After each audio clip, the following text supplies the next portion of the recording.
Assalamualaikum warahmatullahi wabarakatuh. Alhamdulillahi rabbil alamin, alladzi yuhibbul muhsinin wa yarfa'u darajatil muttaqin. Ashhadu an la ilaha illallah wahdahu la syarikalah wa ashhadu anna Muhammadan abduhu wa rasuluh la nabiyya ba'dah. Allahumma salli ala Muhammad wa ala alihi wa ashabihi wa man tabi'ahum bi ihsanin ila yaumiddin. Jamaah salat maghrib Masjid Nurul Huda yang dirahmati oleh Allah, mari kita senantiasa terus bersyukur kepada Allah, karena Allah telah memberikan nikmatnya yang sangat banyak kepada kita. Dua macam nikmat yang menurut Nabi manusia itu sangat sulit untuk mensyukurinya, yaitu nikmat sehat dan nikmat waktu luang. Alhamdulillah, Allah memberikan kedua macam nikmat itu kepada kita, dan kita juga bersyukur kepada Allah karena Allah menolong kita agar kita bisa mensyukuri nikmat-nikmat itu. Antara lain, kita manfaatkan nikmat itu untuk hadir ke masjid ini, untuk sholat berjamaah, untuk mendengarkan kajian. Semoga Allah terus menolong kita agar kita menjadi hambanya yang istiqomah taat kepadanya hingga kelak kita dicabut nyawa. Semoga dalam keadaan husnul khatimah. Amin amin ya rabbal alamin. Jemaah yang dirahmati oleh Allah, di Al-Quran surat ke-62 ayat yang ke-10, insyaallah kita sudah banyak yang menghafal ayat ini. Allah berfirman, A'udzubillahi minasyaitonirrajim. Bismillahirrahmanirrahim. Fa idza qudiyatis sholatu fantashiru fil ardi wabtagu min fadlillah wadhkurullaha katsira la'allakum tuflihun. Artinya, apabila telah ditunaikan salat, maka bertebaranlah kamu di muka bumi dan carilah karunia Allah dan ingatlah Allah sebanyak-banyaknya supaya kamu beruntung.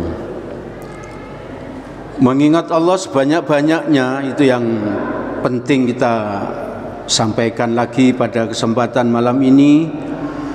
Jadi di aktivitas apa saja yang kita lakukan, seharusnya kita banyak-banyak mengingat Allah. Maka itu 2 pekan yang lalu itu kita sudah pernah menyampaikannya. Mengingat Allah itu di dalam hati. Kalau di mulut itu waktunya terbatas ya. Kalau di mulut waktunya terbatas. Setidaknya kalau di mulut itu berarti apa? Kalau ke kamar mandi kita nggak bisa zikir ya. Kita nggak bisa zikir. Tapi kalau di dalam hati, di kamar mandi pun kita bisa mengingat nama Allah. Itu kalau dalam hati. Tapi kita nggak boleh menyebut nama Allah seperti itu di kamar mandi. Jadi kalau di mulut pasti ada keterbatasan ya. Nah, zikirnya itu apa saja ya, terserah kita ya. Yang penting itu apa? Pernah diajarkan oleh Nabi yang menurut kita itu membuat hati kita itu tenang tentram ya. Misalnya aja kita zikirnya subhanallah, alhamdulillah, wala ilaha illallah, Allahu akbar, la haula wala quwata illa billah. Itu kita zikir itu kalau siang hari ya, terutama di saat kita beraktivitas. Lalu bisa juga kita membaca zikir itu subhanallah wa bihamdi subhanallahal azim, subhanallah wa bihamdi subhanallahil azim. Itu menurut Nabi kalimat ini, 2 kalimat ini ringan di lisan tapi berat di timbangan ya. Maksudnya di timbangan apa? Di timbangan nanti di padang mahsyar. Itu akan memberatkan timbangan kita ya. Lalu kalau malam itu setelah sholat isya, zikirnya barangkali kita ubah, kita beristighfar ya. Jadi perbanyak istighfar. Astagfirullahaladzim. Kalau malam. Atau bersolawat Nabi, gantian istighfar, solawat Nabi, Allahumma sholli ala Muhammad wa ala ali Muhammad ya. Atau kita banyak-banyak mendoakan orang lain ya. Nah ini yang mendoakan orang lain yang akan kita sampaikan pada kesempatan malam ini. Di dalam hadis riwayat Muslim dari Abu Darda radhiyallahu an, Nabi bersabda, "Da'watul mar'il muslimi li akhihi bi dhahril ghaibi mustajabah." Doa seorang muslim untuk saudaranya tanpa diketahui orang yang didoakan itu doa yang mustajabah, doa yang dikabulkan. Maka mari ibu bapak, saudara-saudara yang dirahmati oleh Allah, kita perbanyak di dalam hati mendoakan saudara kita. Tergantung yang kita ketahui apa permasalahan yang dihadapi oleh saudara kita. Misalnya kita melihat tetangga kita waktu itu mengantar anaknya mau berangkat ke sekolah, kita berdoa dalam hati. Di dalam hati kita doa, ya Allah, semoga bapak itu sehat, rezekinya lancar. Terus semoga putranya itu menjadi orang anak soleh. Misalnya kalau laki, kalau perempuan jadi anak soleha. Dan dia sukses dunia akhirat. Di dalam hati. Karena di dalam hati berarti orang kita doakan tidak tahu. Maka menurut Nabi di hadis ini, doa kita itu pasti dikabulkan Allah. Pasti dikabulkan Allah. Kalau Nabi yang bicara itu pasti apa? Pasti benar ya. Pasti benar. Jangan ada keraguan sedikit pun apabila Nabi sudah berbicara. Jangan sampai ada keraguan sedikit pun. Lanjutan hadis ini, inda ra'sihi malakun muwakkalu kullama da'a li akhihi bi khair qalal malakul muwakkalu bihi. Artinya di atas kepala orang yang berdoa itu ada malaikat yang ditugaskan supaya doa yang baik dari seseorang untuk saudaranya agar disambut. Jadi kalau kita mendoakan saudara kita sesama muslim di dalam hati tanpa pengetahuan orang yang kita doakan, maka di atas kepala kita ini ada malaikat ya. Ada malaikat yang tugasnya apa? Menyambut doa kita. Nah, apa yang dikatakan malaikat itu di lanjutan hadis? Amin walaka bimithli. Artinya semoga dikabulkan untukmu. Semoga dikabulkan dan untukmu juga begitu. Itu artinya apa? Kalau kita mendoakan yang baik-baik, misalnya sesama jamaah ini, misalnya di dalam hati saya berdoa, ya Allah, semoga saudara kami ini yang istiqomah berjamaah di Masjid Nurul Huda ini, semoga rezekinya lancar, semoga sehat ya. Semoga mereka itu engkau takdirkan untuk berhaji, berumroh misalnya. Di dalam hati ya, di dalam hati. Maka menurut hadis ini, dan kita harus yakin dengan hadis ini, maka apa? Ada malaikat di atas kepala kita dan malaikat itu bilang amin ya. Semoga doamu dikabulkan dan untukmu juga seperti itu. Itu artinya apa? Kita didoakan doa yang sama dengan yang kita sampaikan, dan yang mendoakan itu adalah malaikat ya. Kalau malaikat yang mendoakan itu, maka apa? Pastilah apa? Pasti akan dikabulkan Allah. Kalau saya menyampaikan hadis ini, saya teringat dengan seorang ustadz yang pernah menyampaikan kultum. Beliau itu punya cicilan ya, cicilan rumah. Lalu apa? Beliau berdoa setiap habis sholat dan juga setiap tahajud.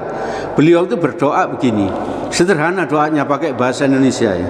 Ya Allah, semoga orang-orang Islam se-Indonesia ini segera bisa melunasi utangnya gitu ya. Setiap saat beliau berdoa seperti itu, setiap saat berdoa seperti itu. Maka tidak lama dari situ beliau mendapatkan rezeki dari tempat-tempat tak terduga dan rumahnya segera lunas ya. Dan rumahnya segera lunas. Itu hadis ya, harus kita yakini Bapak Ibu sekalian, harus kita yakini. Maka mari, kalau kita tidak sedang zikrullah, tidak menyebut nama Allah, tidak sedang bertasbih, tidak sedang istighfar, tidak sedang bersalawat Nabi, maka kita ganti di hati kita isi dengan mendoakan saudara-saudara kita tanpa sepengetahuan orang yang kita doakan. Memang orang yang berdoa seperti ini tidak mendapatkan tanda terima kasih. Orang yang kita doakan kan kita kan tidak tahu. Berarti beliau yang kita doakan itu tidak berterima kasih kepada kita. Tapi enggak apa-apa ya. Kita pun dapat apa? Dapat keuntungan tadi itu, didoakan malaikat hal yang sama ya. Kalau kita ini ingin sehat, maka apa? Sering-sering mendoakan seorang lain, semoga orang ini sehat gitu ya. Tanpa sepengetahuan orang yang didoakan itu. Pokoknya kita kepingin apa, kita berdoa seperti itu, mendoakan orang lain seperti itu. Itu merupakan salah satu kunci agar doa kita itu dikabulkan oleh Allah. Jadi jangan kita berdoa hanya untuk diri sendiri aja ya. Coba kalau doa kita itu sangat lama untuk dikabulkan Allah, coba kita ubah dengan cara mendoakan orang lainnya. Mendoakan orang lain. Ibu bapak, saudara-saudara yang dirahmati oleh Allah, pekerjaan seperti itu juga sesuai dengan ayat Al-Quran surat ke-17 ayat ke-7. InsyaAllah kita pun sudah hafal ini ya. A'udzubillahi minasyaitonirrajim. In ahsantum li anfusikum. Jika kamu berbuat baik, berarti kamu berbuat baik bagi dirimu sendiri. Itu berarti apa? Kalau kita mendoakan orang lain, berarti itu apa? Kita akan mendapatkan hal yang sama. Dari siapa? Dari malaikat tadi ya. Dari malaikat tadi. Ibu bapak, saudara-saudara yang dirahmati oleh Allah, beberapa hikmah dari mendoakan orang lain itu, yang pertama, hidup kita itu bisa menjadi lebih tenang. Lebih tenang. Misalnya saja begini, kita bekerja di suatu instansi, lalu di instansi itu ada rekan kita yang berusaha menyaingi kita di dalam prestasi, di dalam jabatan dan lain sebagainya misalnya. Maka kita tidak usah risau dengan itu ya, dengan hal seperti itu. Islam itu tidak menuntun kita untuk gopoh, untuk khawatir, itu tidak seperti kita. Islam itu mengajarkan kepada kita itu untuk selalu optimis.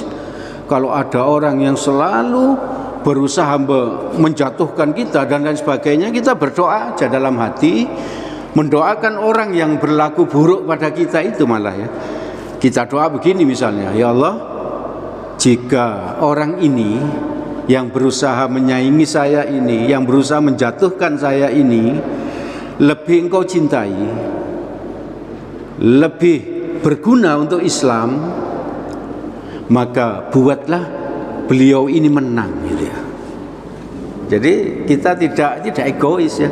Kalau memang kita ini menurut Allah lebih baik kalah, untuk apa kita memaksa diri untuk menang ya?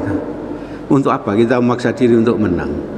Bukan berarti kita pesimis, tapi apa? Kita menyerahkan segala sesuatunya kepada Allah. Ya kita berusaha agar apa? Agar kita menjadi orang yang berprestasi ya. Tapi di saat itu pula kita juga harus menyerah sepenuhnya kepada Allah.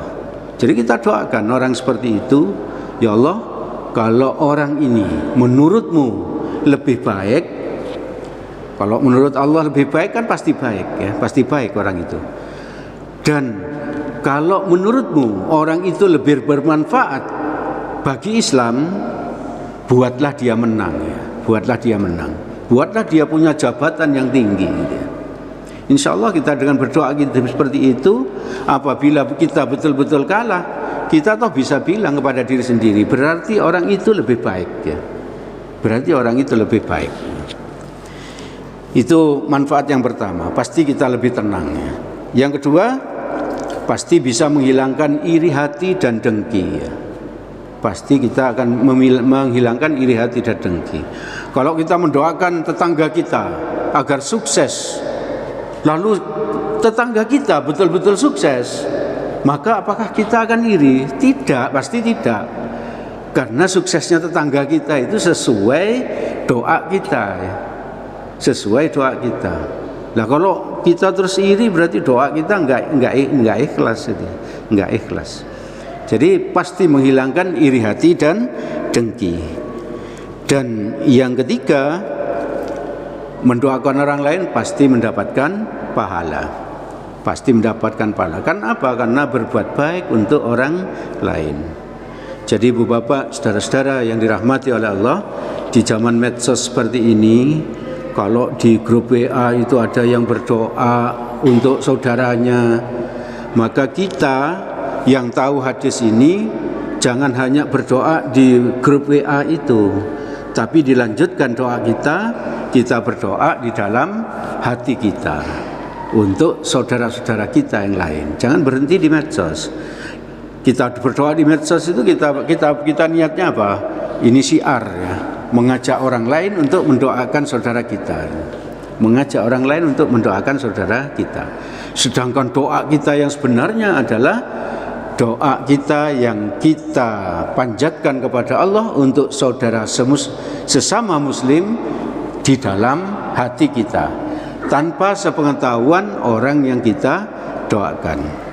Ibu bapak, saudara-saudara yang dirahmati oleh Allah, itu yang bisa kami sampaikan pada kesempatan malam ini. Tidak perlu terlalu lama, yang penting kita bisa istiqomah ngaji setiap Selasa malam, setiap Selasa ba'da maghrib, dan juga kita ngaji setiap Ahad ba'da sholat subuh. Maka insya Allah kita terus akan mendapatkan ampunan Allah, dan kita pasti akan mendapatkan surganya Allah. Dan kalau malam ini ada bonus tambahan Bapak Ibu, yaitu apa? Kalau kita sholat maghrib tadi, lalu kita diam mendengarkan kajian atau baca Al-Quran sampai Isya, lalu kita enggak pulang, lalu sholat Isya berjamaah, selama kita duduk itu mendapatkan pahala seperti sholat terus ya, seperti sholat terus. Tapi itu sulit untuk diamalkan. Saya sendiri sering pulang kalau habis maghrib itu, sering pulang. Ini bapak-bapak saya lihat itu sering ada di sini, diniatkan seperti itu. Memang ada hadisnya Bapak. Jadi setelah sholat maghrib misalnya diam di sini, zikrullah atau baca Al-Quran atau mendengarkan kajian sampai Isya, maka pahalanya adalah apa? Seperti sholat terus mulai maghrib sampai Isya ya, sampai Isya. Itu betapa Allah itu sangat pemurah ya di dalam memberikan pahala. Segala yang baik yang kami sampaikan itu semuanya berasal dari Allah Subhanahu wa taala. Semoga ada manfaatnya bagi kita, semoga Allah menolong kita agar kita bisa mengamalkannya. Amin, amin ya rabbal alamin. Apabila ada salahnya, saya mohon maaf yang sebesar-besarnya. Mari kita tutup majelis ini dengan doa kafaratul majelis. Subhanakallahumma wa bihamdik, asyhadu an la ilaha illa anta, astaghfiruka wa atubu ilaik. Billahi taufik wal hidayah. Assalamualaikum warahmatullahi wabarakatuh.